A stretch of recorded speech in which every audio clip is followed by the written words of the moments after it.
परम पूज्य गुरुदेव व महर्षि के पावन चरणों की रज को अपने मस्तक पर धारण करके मैं आरती अक्षरा एक बार पुनः आपके सामने आ गई हूँ आत्म पूजा उपनिषद के 11वें सूत्र की व्याख्या के साथ। साथियों, हमारा देह एक मंदिर है और उस देह रूपी मंदिर में विराजमान है आत्मदेव। आत्म पूजा उपनिषद अपनी तरह का अनूठा उपनिषद है, जिसके छोटे छोटे 17 सूत्रों में विराट ऊर्जा प्रवाहित है, जिसमें पूजा के प्रतीकों के वास्तविक अर्थ को गहराई से प्रस्तुत किया गया है। अभी तक हम आत्म पूजा उपनिषद के 10 सूत्रों में यात्रा कर चुके हैं, जो कि इस तरह थे। ओम का निरंतर स्मरण ही उसका ध्यान है।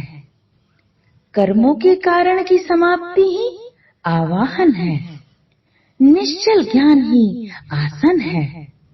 मन का ऊपर की ओर बहना ही जल है। मन के तीर का सदा उसकी ओर लक्ष्य होना ही अर्घ्य है। अपने भीतर के प्रकाश और अंतर में स्थित अनंत अमृत में निरंतर केंद्रित होना ही स्नान है। सर्वत्र भावना गंध है, अर्थात हर तरफ उसकी ही अनुभूति होना गंध है।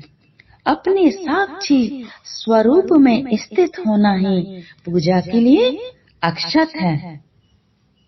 चेतना से भरे होना ही पूजा के लिए पुष्प है।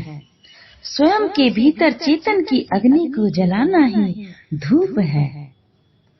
आत्म पूजा उपनिषद का 11वां सूत्र बहुत ही दिव्य है, जिसमें सदा सदा से हमारे भीतर प्रकाशित चैतन्यता का जो सूर्य है, उसमें स्थित होकर जब पूजा की जाती है, तब वह पूजा के लिए दीप होता है।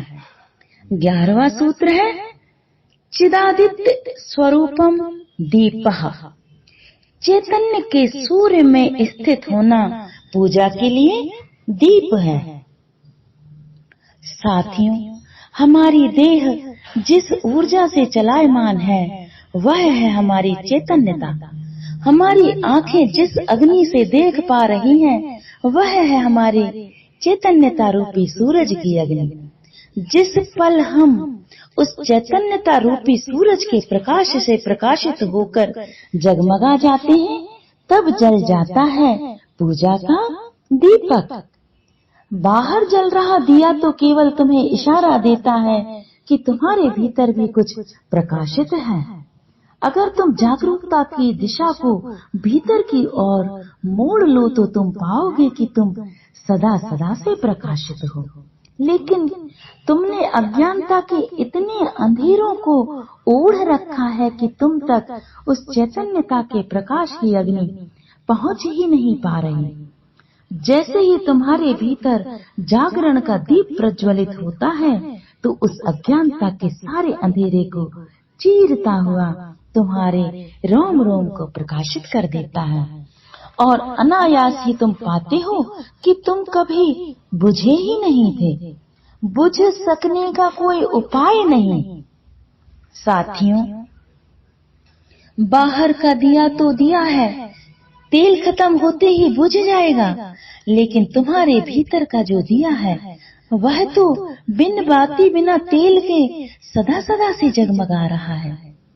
जिस प्रकार सूरज के उदय होते ही समस्त चराचर जगत एक अलौकिक आभा से जगमगा जाता है, दिव्य दैदीप्यमान दिनकर के उदय होते ही एक पत्थर से लेकर नदी, पहाड़, झरने, बगीचे आदि स्वर्णिम किरणों के प्रकाश से प्रकाशित होकर समस्त ब्रह्मांड में एक दिव्य कांति भर जाती है।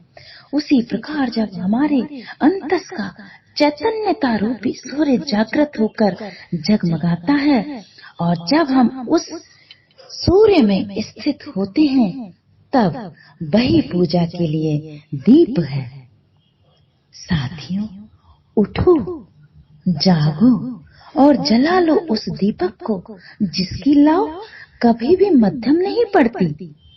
हमारा शरीर रूपी रथ यदि किसी ऊर्जा से चल रहा है तो वह है हमारे भीतर चैतन्यता की अग्नि से। मित्रों, यदि मानव देह पाकर हम उस चैतन्यता रूपी सूर्य में स्थित न हो सके तो कभी पूजा के लिए दीप न जला सकेंगे। आओ, पूजा के विधान में बाहर से जलने वाले दीप से प्रेरणा लें कि कुछ हमारे भीतर भी जगमगा रहा है। आओ, नहा लें उस प्रचंड प्रखर सूर्य के प्रकाश से और प्रदान करें अपने प्राणों को शीतलता।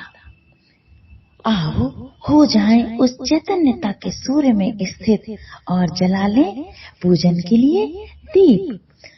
पूजन के लिए दीप को प्रज्वलित कर आओ आत्म पूजा करें। जय गुरुदेव।